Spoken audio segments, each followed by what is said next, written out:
Hey folks, and welcome to CarStarz' 10 Cool Facts about the driver's 55 Chevy in the 1971 film 2-Lane Blacktop. Fact number 1. There were 3 different 1955 Chevy 150 and Bel Air models customized for the film by race car builder Richard Ruth at his shop Competition Engineering. One car was built up as a full-blown race car for maximum drag racing performance, another with a quieter engine setup used as a camera car for interior dialogue scenes, and lastly another set up as a stunt car. Fact number 2. All 3 cars had extensive modifications made throughout their bodies. The stock steel doors, trunks, hoods, and front fenders were replaced with lightweight fiberglass replicas. Even the side glass windows were swapped out for lighter weight plexiglass. Furthermore, custom-made aluminum mailbox-style hood scoops were mounted to the hoods, and 5-spoke mag wheels with custom drag tires were fitted as well. The interiors of the cars received similar treatment with further weight reductions with any unnecessary components being removed. Lightweight racing seats were swapped in, and a full roll cage was installed. Fact number 3. Universal Studios purchased 3 aftermarket big block crate engines for the cars from GM. 2 were 454 CI engines and 1 was an L88 427 engine. The 454 engines received a YN tunnel ram intake with dual Holley 4-barrel carburetors, aluminum heads, a Muncie M22 Rock Crusher 4-speed transmission, topped off with a Hurst shifter. The 427 engine for the stunt car had a single 4-barrel Holley carb intake setup with a TH400 automatic transmission. Additionally, all 3 cars were equipped with Oldsmobile positive traction rear ends with 4.88 to 1 gearing, straight axle with coilovers up front, and 4-wheel disc brakes. Fact number 4.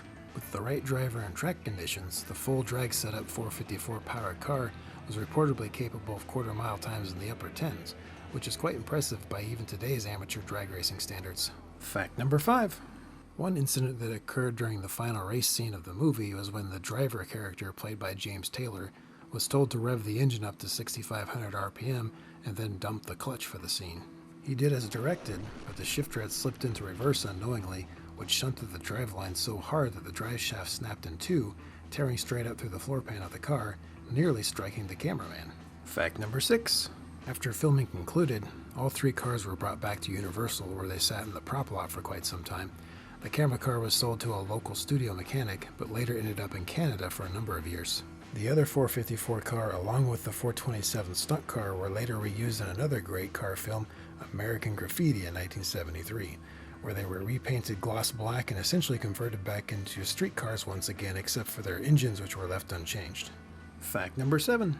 The 454 camera car had one more Hollywood film involvement, as it was used to record engine sounds from to dub over the Smokey and the Bandit Trans Am engine in 1977. Fact number 8.